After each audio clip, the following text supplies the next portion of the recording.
Trauma is not what happened to you, not the incident per se, but how it lives in you, how you processed it, what has it caused in your emotional realm, in your thoughts realm, in your body, in each cell. That response to what happened to you is the real trauma. Children are told, Auntie has come. Can you sing a song? Can you sing the new bhajan that you have learned from your class? And then everybody appreciates the child. So the child learns that I will get love when I do something for the family or the environment. That's conditional love. And when that keeps happening, I keep disconnecting from who I am. I have to please to live. One of the effects of people who do well in life is overworking, over talking, overspending, over boozing, over smoking. So anything that is addictive, which is acceptable, if you go deeper into it, it is a way to numb their pain, which they experience if the trauma opens up. Trauma is a word that gets thrown around so often, it's like throwing out candy on Halloween. It's a term that was popularized by millennials, and Gen Z has run with it and made it mainstream. But there's so much misinformation around this topic, and it's causing a lot of harm. So, what the hell is trauma? Where does it come from? And how is it already affecting the future of society as we know it? We have an expert here who's going to be addressing exactly that today. Hello, everybody. My name is Lakshan. I'm one of your co hosts for this episode. And hello, I'm Goldie, your other co host for this episode. And yes, I'm here live with Lakshan, and this is episode 47 of Mind the Gen Gap podcast.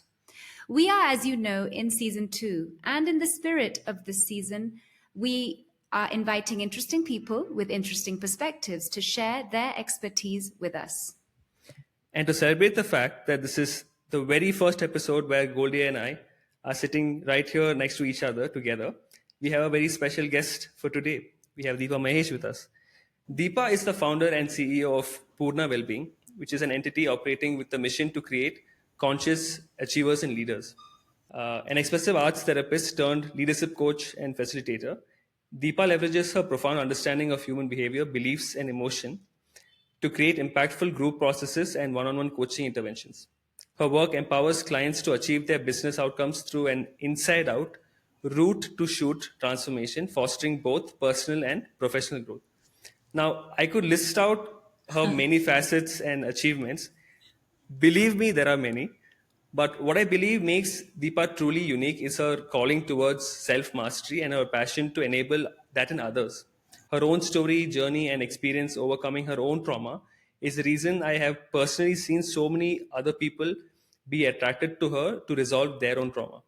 She is also consciously raising two wonderful children with all this wisdom that she's acquired, ending the cycle of trauma with her. And in this episode, she's going to share how you can start doing the same. Without any further ado, welcome Deepa to Mind the Gen Gap podcast. How are you doing today? Thank you very much, Lakshan and Goldie, for inviting me here. And this feels like a pleasure to be called an expert on trauma. I don't think I'm an expert. I think I'm a practitioner. And because trauma is like an ocean, and I have dipped into that ocean only as much as I needed it for myself, for my children, and for my clients. So and I feel like as every adult comes into my network, either as a conversation or through coaching, and they share something, and mostly I work with clients who are 18 plus. So, whenever they share something, especially as a repeated pattern, I always go back to childhood and reflect on it. I may not ask them because they might not know, but I would reflect on there are maps. There are transformation maps, and they are like pipes laid down already. We just have to connect the pipes and see what flows where, and then we'll be able to understand and diagnose. So to that extent, I am studying it, and I just want to say that to you and your audience. It's an anticipatory bail, you see, and You I'm don't. feeling lovely today. You look lovely, and a personal thank you for being here with us. You don't need bail for sure. Uh, Deepa, as you were talking, what I'm understanding is that the work is predominantly done with adults in order to go back into the childhood, which is why by default, as you said, you work with 18 plus.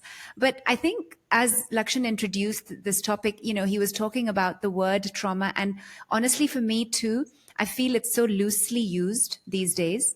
The very first and obvious question, for you is what is it actually? Uh, could you give us more context, a more, shall we say, an expert definition, so Sure. that our audience also takes away something that's different from the mainstream things that are being loosely thrown around? Yeah, that's a great thing to start with because when I got into this world, it was loosely used, and I also loosely used it until I understood. And my guru in this, my go-to person is Dr. Gabor Mate, and somehow his work. I think I have listened to him endlessly. Endlessly is the word, because if I have a question, I would listen to some podcast or some conversation of his, and that would connect to with the inquiry that I'm holding. So he says that trauma is not what happened to you, not the incident per se, but how it lives in you, how you processed it, what has it caused in your emotional realm, in your thoughts realm, in your body, in each cell. That response to what happened to you is the real trauma. So and of course in psychological studies, that there are experiments where for a child, let's say a child is in the cradle or it has come down and it's playing, and the mother has taken a 2 minutes break, maybe gone to the shower or gone to the restroom, and the child has not seen the mother. Till then the mother was around, but then the child doesn't see. That also can be trauma, because what the child feels, if the child feels abandoned at that time, that also could be trauma. So, and there's a lot of exploration in psychology on attachment styles. There are lots of, like for me, my biggest exploration in my life has been, why do I have so many fears? Why does fear almost define me? And my head knows I'm not supposed to fear. I mean, it's not a snake in front of me, or I have the wherewithal. But in that moment, I just forget it. Why do I forget? I never got answers to it till I went to attachment styles and then went deeper into it. And I understood that the quality of parenting and the quality of parenting I received unconditionally. And when I'm saying parenting, it could be even my primary caregivers, not just my mother and father. Let's say I'm being raised by my grandmother or grandfather, or even a maid. Of course, there's no replacement to the mother's touch, but the fact that I'm held by the mother, or the fact that I was fed on time, I need to be loved, seen, heard, held, yeah, without conditions. If I have to sing a song, people, children are told, "Auntie has come. Can you sing a song? Can you sing the new bhajan that you have learned from your class?" And then everybody appreciates the child. So the child learns that I will get love when I do something for the family or the environment. That's conditional love. And when that keeps happening, I keep disconnecting from who I am. I have to please to live. And when I don't please, I fear. I fear that I will be abandoned. This is how fear enters a system. And when I did so much of work on myself, is when I understood that, those times there was a lot of scarcity when I was growing up. And again, born in a very, very conservative family. And also, all the people there who are very, very rigid about how things should be, what should be the system, how discipline should be, how girl children should be raised, and patriarchal family, and the entire surrounding actually where I lived. So obviously I grew up to be very, very compliant and obedient. But my system, my soul always wanted freedom. I I always call myself a vagabond. Like, given a choice, I wouldn't want to comply with anything. But at that time, I lived with this opposing poles, very strong poles. I want to do what I want, but I'm supposed to align for love or comply for love. So this whole two things, pulling in opposite directions, was a big trauma for me. Who is to be blamed? Nobody. Okay, so that's why I think as an adult, I understood this and I took it on myself to correct it for myself so that I can live in normalcy. I don't have to comply, but I comply when I need to, and I can be free when I want to. So that's what I broke away from to really step into a world where I can live trauma free. But it's like वो हिंदी में कहते हैं ना कुत्ते की दो टेढ़ी की टेढ़ी रहती है. It just comes. It's an automatic pattern because it's below the iceberg. So it just comes and it hijacks. So that's the power of living in trauma. Wow.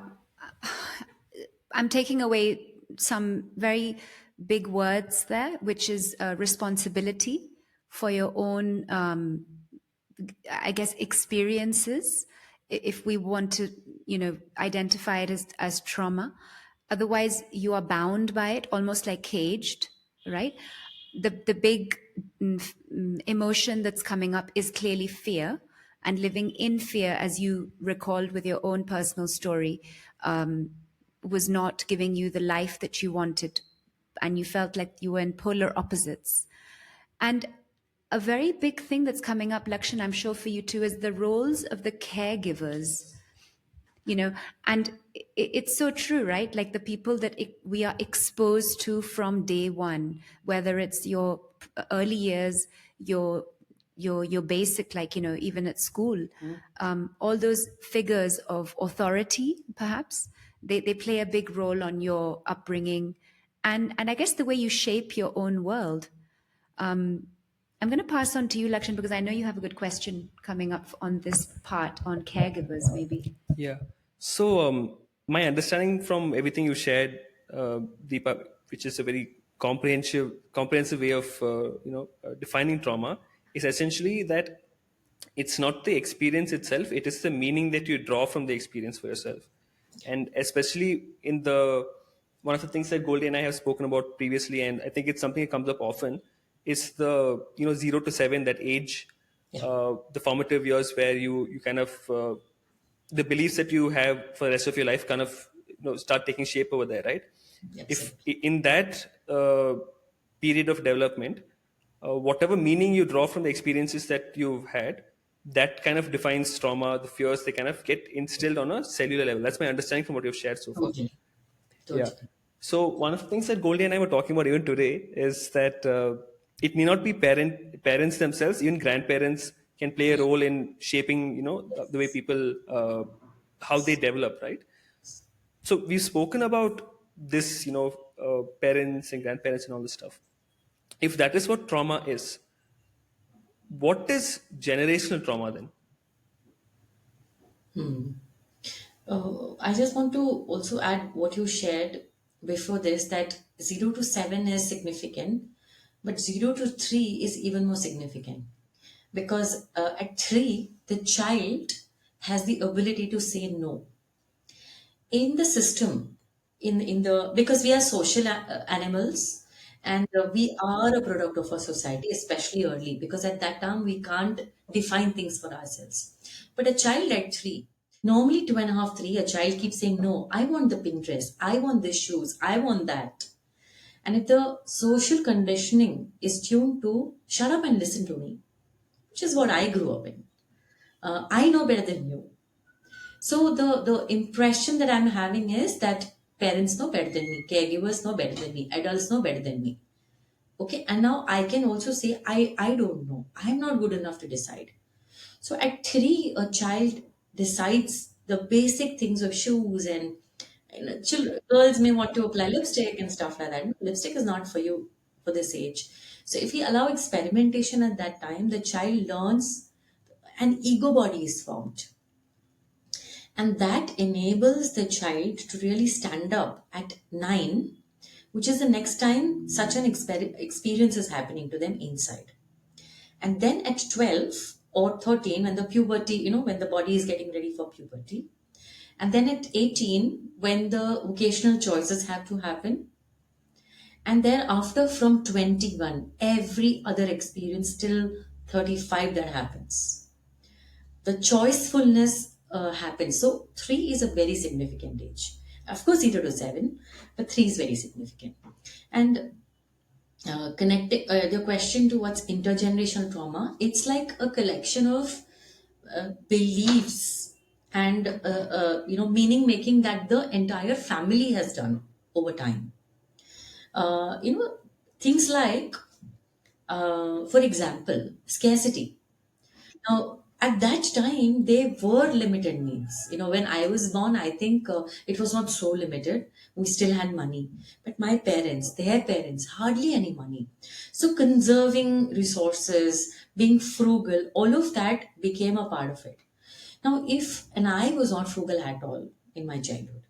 So, when I wasn't, then I'm the black sheep. And every time they did that, I kept feeling I don't belong. I'm not good enough, which means I don't feel secure and safe. The feeling of trust inside me on myself erodes. And that's huge trauma for me. If I don't trust myself, I fear I cannot take care of myself. So fear is in another way, of this. I know 0 to 7 I was held. I was living in a joint family with my mother's siblings, and I was so loved. But the other thoughts they had, for example, one of the thing that I heard is, being a woman is like a sharp. May not be my mother said it, because I was a wanted child. My mother wanted a girl child, and she said Lakshmi aa gayi, and my full name is Deepa Lakshmi. Okay, so I was very much a wanted child, but the system, which is the larger system at that point in time, I heard this that, being a girl is a sharp. You have to go through a lot. So imagine what I am growing up in, and very subtle messages. There is a difference between a man and a woman in my household, like my mother's sisters and mother's brother. I can see that and then tie it all together, which is so traumatic for me to grow in, that being a woman is like a question mark. It's almost, what is my identity?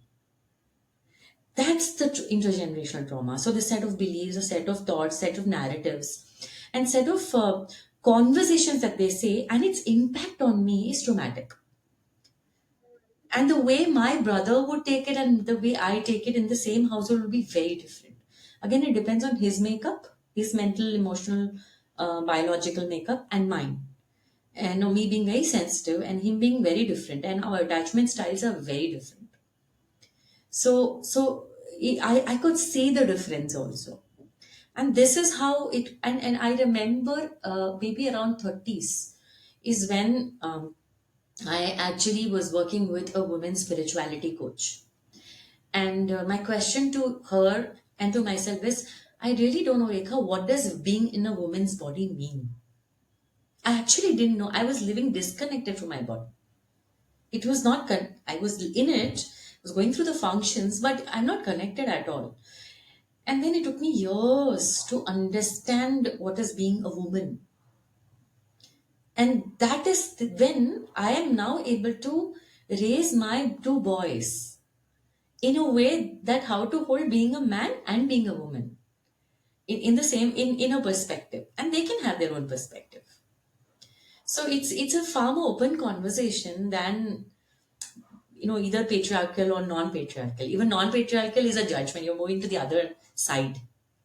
But how can it be balanced and look at what is for what it is?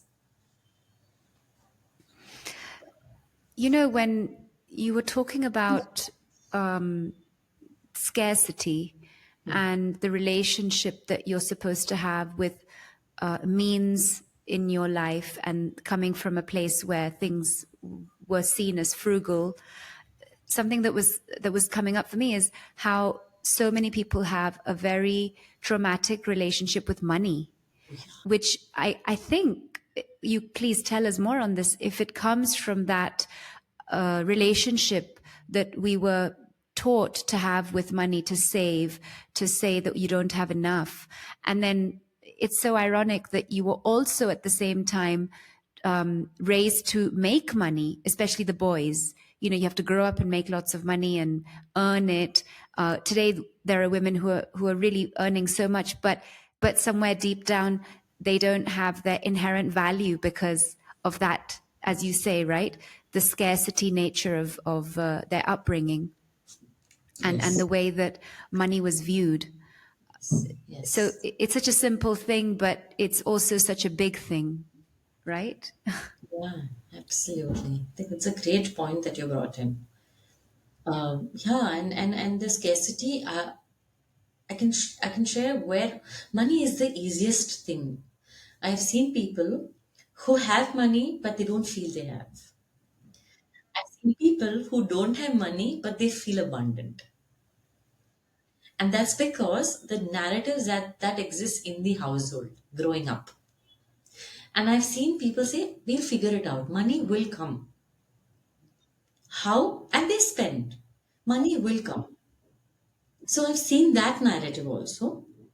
And uh, so money is very easy to see because you can see the absence or the presence of it in the bank account.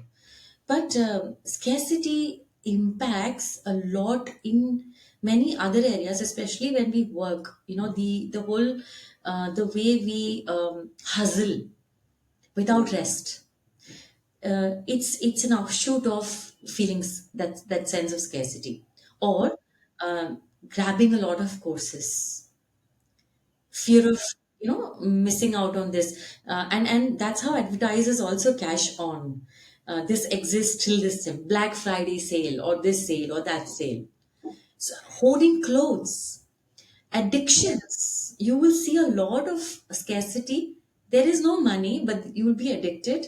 You will sell something to buy clothes because that gives you a sense of self. So it is coming from a lot of places. The other place I've seen scarcity come is when I compare with you, or it may not be even apple to apple comparison. Comparison also is an offshoot of scarcity. Uh, and I'm telling you all this because I have been shikar of all this. I have also been there. Hoarding. People buy, but they'll not use it. And they'll not use it but not share also. I have seen in households make chai for the family with lots of milk and chai for the maid with lots of water. Okay, very subtle ways of how scarcity comes. The other big element, especially in organizations I've seen of scarcity, is trust. I can't trust my manager. I can't trust my team member.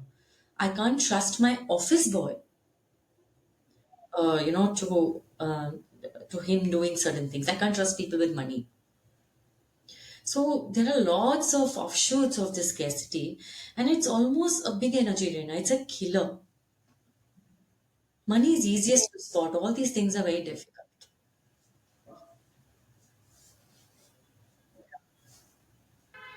One of the things that was coming up for me, I think we'll probably take it towards the later part of the episode, is one thing that Goldie and I were discussing earlier today, which is um, the experience of the partition, no, uh, the Pakistan India partition that happened, and how that has kind of Yes. the role that that would play on families, uh, Yeah. passing that kind of scarcity experience down. Because Yes.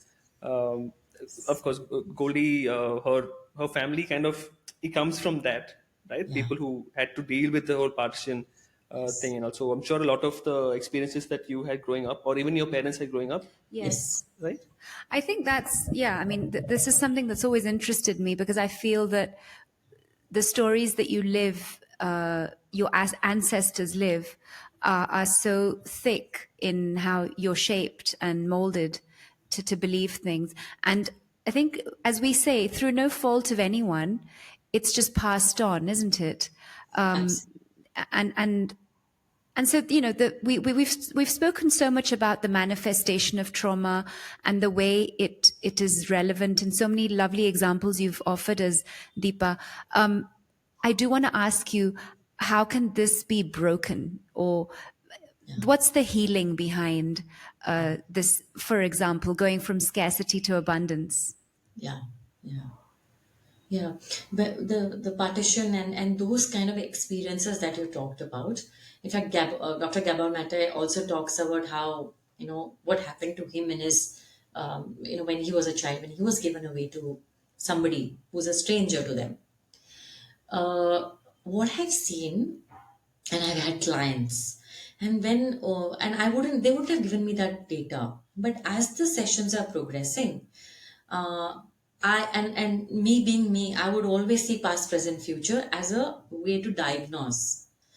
And in certain cases, I've seen there are two kinds of skewed development that happens in children who then become adults.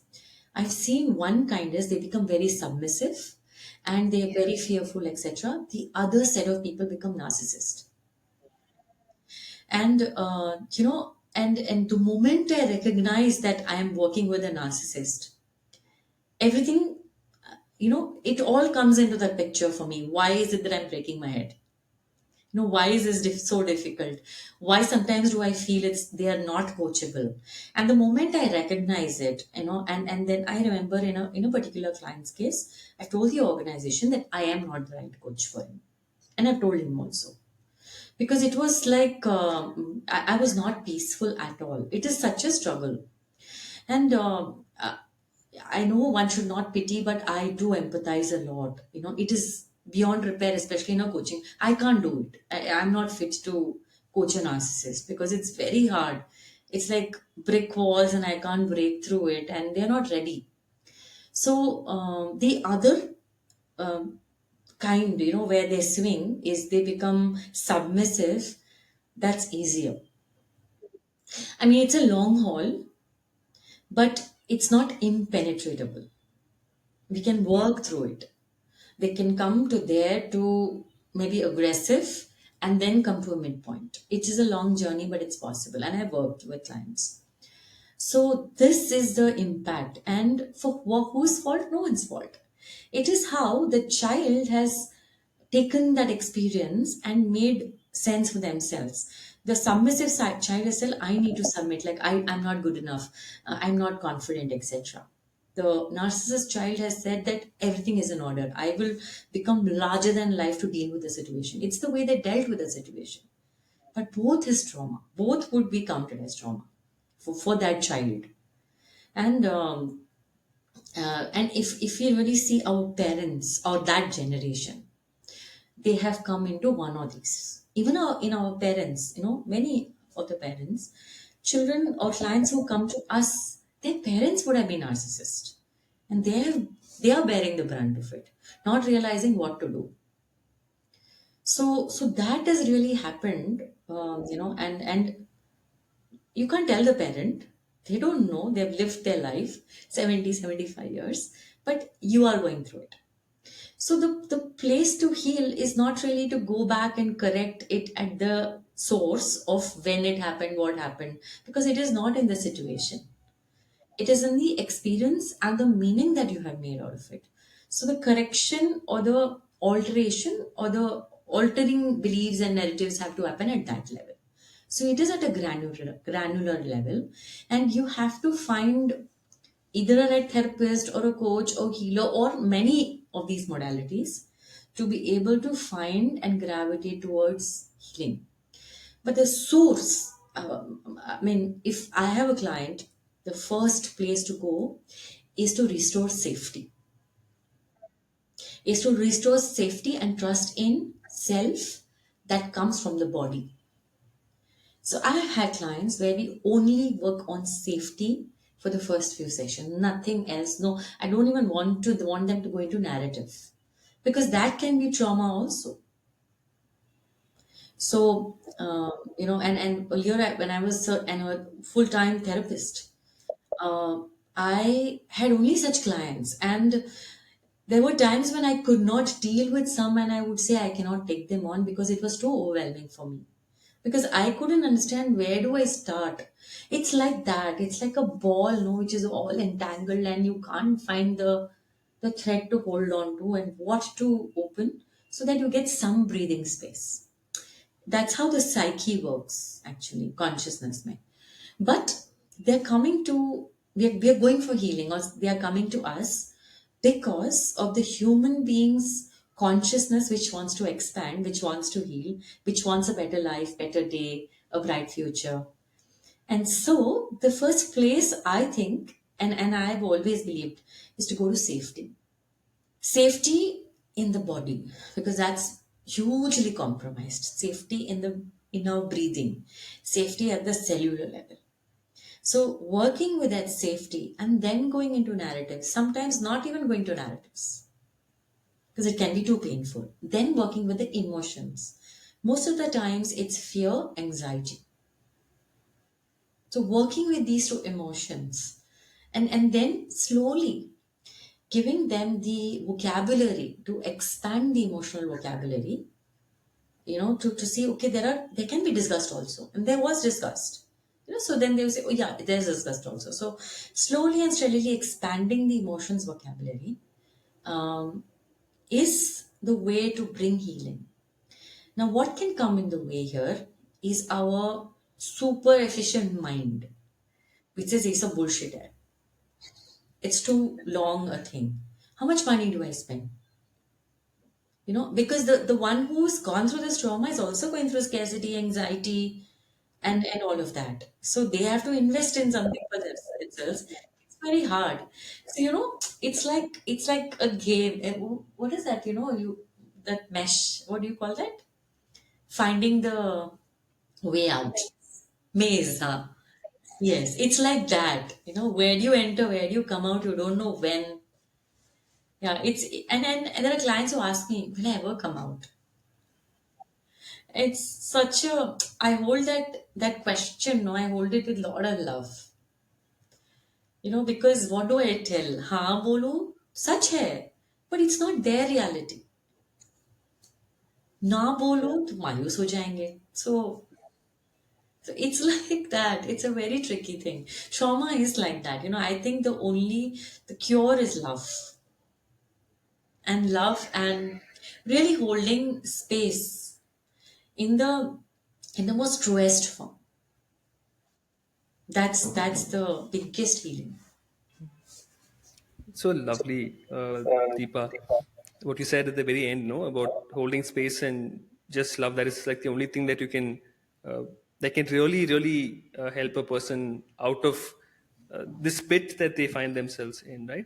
One of the words that you used was emotional vocabulary, Yeah. and when I think of that term, I think of the younger generations today, how they have all of these words at their disposal, and the awareness about around trauma, say mental health and vocabulary and all of this stuff. It's so high compared to generations before, and the awareness around this also is like it's anywhere from not so aware, which is a small minority of people, but it moves on to, I think, hyper aware, which I think is the other side of this spectrum. Thanks to uh, ChatGPT. yeah, The yeah, number and time passes. yeah, and so the question that's coming up for me now, Deepa, is how are the current generations kind of managing their emotions and all of that stuff today? It's a spectrum. There's no easy answer to this. Um, I don't know whether they are managing, or I don't know whether they are managing, struggling, numbing. Everything is happening at the same time. Is how I'm seeing. And but one thing I'm seeing is they know how to let go and move on, and they are not holding on to it. uh, and okay, let me talk about again generations. There's a mother, there is a their child, and then the younger generation. So let's take three generations. The younger generation, so the mother, let's say, has been in scarcity and all of that. Then this middle, let's say me, I've done some work. I've opened up. I'm opening up to conversation. I still get irritated, but there's still a possibility of a conversation. So this child has an option to numb or an option to have a conversation with me. That opens up a portal to not fully numb, half conversation, half knowledge, but at least something is open. Now, what I'm seeing clients who are my age, understanding the importance of having open conversations. So, our generation is raising also children in a way that conversations are allowed. The problem is, if conversations are allowed, if they bring a difficult conversation, and if we say, "How can you say like that?" they shut. So, the moment you give them an opening, you have to be ready to deal with it, which means you have to be so strong कि कुछ भी हो सकता है. They can bring anything, any spectrum, because you've told them, they took it as gospel truth. But so what's happening is, because our generation is becoming more aware and we are doing the work, we are moving towards healing. We are understanding our responsibility for ourselves and for them, so that the trauma doesn't pass on. What I used to get irritated and the way I used to parent, I received no parenting. So I told myself, I'm going to be yes parent. And somewhere I lost the plot because I can't be a yes parent all the time. So today I'm like, I know where to yes and where to say no. It has taken me years, and my older son is 20 years. It has taken me those many years. It's 20 years of his life, and before that, the struggle I had before I conceived, etc., thinking, oh my God, how am I going to raise my children? So that is another 4 5 years. So I've struggled for 24, 25 years, and then now somewhere I've come. And I'm seeing our generation walk that path. So the next generation have a portal open of communication and conversation. And they are educating us on what is their lingo. So if they call me bro, I am not saying, how can you call your mother bro? So, I am not okay with the four-letter word. I've not reached there. So that's the only thing that, and they know it, so it's okay. But bro is still okay. And once I remember my younger said, "What bro?" And suddenly I realized he's talking to me. I said, "It's okay." And suddenly his body language closed up, कि कुछ गलत कर लिया है मैंने. I said, "It's fine, it's okay." And you can see his body release. So just observing these small signals. Yeah. Um, and I think it's a relief for me, honestly. As a mother, as a parent, it's a huge relief. I don't have to carry the rules of the parenting game in my head. I Mm. can just act from the present moment, and that is what they're observing. I can see both my children observe that they can be themselves. They can operate from the present moment. I think that is what they want, and I'm seeing their friends also, and this generation.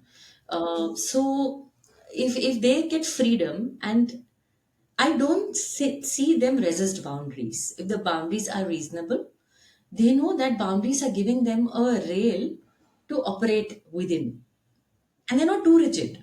There is a space. So this freedom within boundaries, I learned from the world of system of education, but it's taken me years to implement it. Now I think they are benefiting. Now imagine 20 years from now and they will be parents. I think their footing, it would be much more confident than how I was as a new parent. So that is how we're actually looking at reducing that gap, intergenerational gap, and also the trauma. They have less trauma than I have. They do have, because I was not aware when they were born. So I have done, those mistakes, and my inner child wounds I have inflicted. I remember when my older son would say no or shout back, I would shout at them. And this is another thing I observed. That when parent and the child become both children with wounds, then you can't distinguish. And I have done that. And I remember painting saying that, why am I acting like Bhadrakali? Like this Kali who's possessed. I'm not able to separate my anger from the child's anger. and my child was 9 years old that time. So to now, I've had the conversation about him, about how I was then and what I did to him. He has no memory, but we've had a conversation. And then I said, Amma doesn't need to be perfect. Yeah. I can be wrong, and I was wrong, but I've learned from it. So there is that space, there's an allowance, there is an air that's cleared. Yeah. It's quite fresh for him Mm. and for me. I mean, we could go on and on about this, Deepa, because every time you explain this creating space, and uh, I think it's almost like cleaning up the mess slowly.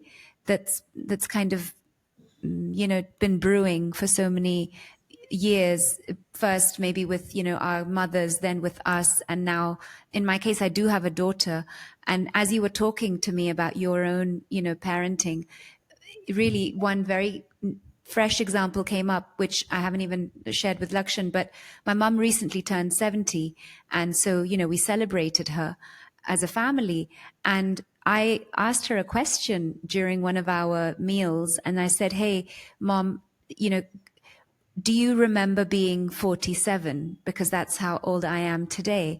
And what can you remember from that age? It was such an innocent question.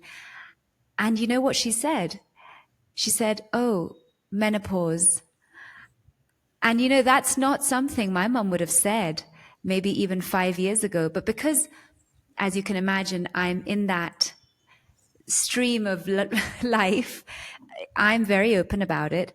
And what was so beautiful was that my daughter was sitting there at the same table, and we were all having a meal, and she heard her nanny talk about something that happened to her years ago, but she had so much clarity and so much ease. She was laughing about it. And I, as a daughter, felt comfortable because I thought, oh, this too shall pass. And that just cleaned up so many things, as you said. There was a sense of freshness in the air, using your words. Correct. So true. Very true. And I always imagine if I had a daughter, what would have happened? Maybe I wouldn't have been ready because I always wanted daughters, but I never had one, and I kept saying, "Why not?" Today I understand. I had to go through this experience to. It's different to raise daughters, Yeah, especially when this mess is in my head, and I've been like having to clear. Being having a daughter is like whatever.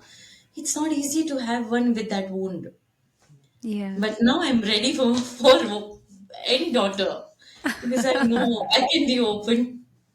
It's so true. And I have examples exactly. My mother, she is in the process of letting go. She's 75, and she's letting go many things. Yeah. And I told her, it's so heartwarming to see you this way and feeling good about it and feeling peaceful about it. Otherwise, writing a will would have been like a trigger Yeah. point for them. But now doing this, it's so fresh, it's so beautiful. I think we are all changing somewhere.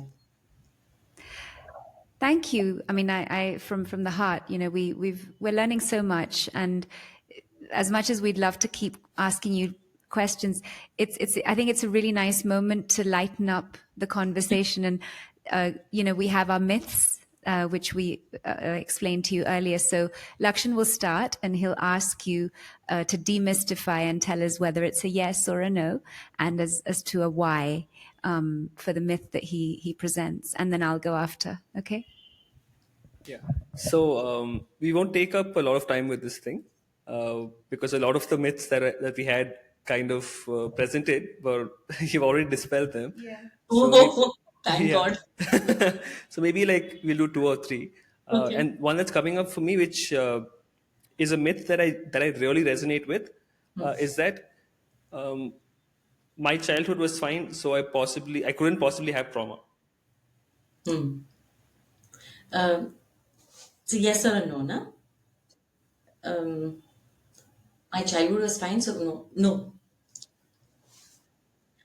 And I think that trauma surfaces, especially when you're pushed against a wall or when a trigger comes and you don't know when it comes. Or something as you're growing up, you reach a particular point in your life when that trigger becomes beyond your threshold. And when you open that is when you come to know that, oh, this could have happened like when I was age 2, age 5, whenever. So I have people who are 55 and who have come to me, and then they realize the trauma at 55. So tab tak they would have held this belief. Wow. Okay, I'm going to go next. And this is something that I've always wondered as well. Talking about trauma makes people weak or too sensitive. It's a myth. Yeah, sensitive, because if you get stuck in the story, then it makes you want to cry and cry about yourself. And I believe that it's okay to cry about yourself because something happened to you because of which your brain changed. There is a stunted development. And once you cry, then the question is, okay, you have done the drama triangle. Now, can you move up to the empowerment triangle and say, how can I take charge of my life? And how do I step into empowerment, into my power, into being I call it a victor. So from a victim, how can you move to a victor? And then you stop crying and you hold space for others who are crying in whichever way. Yeah.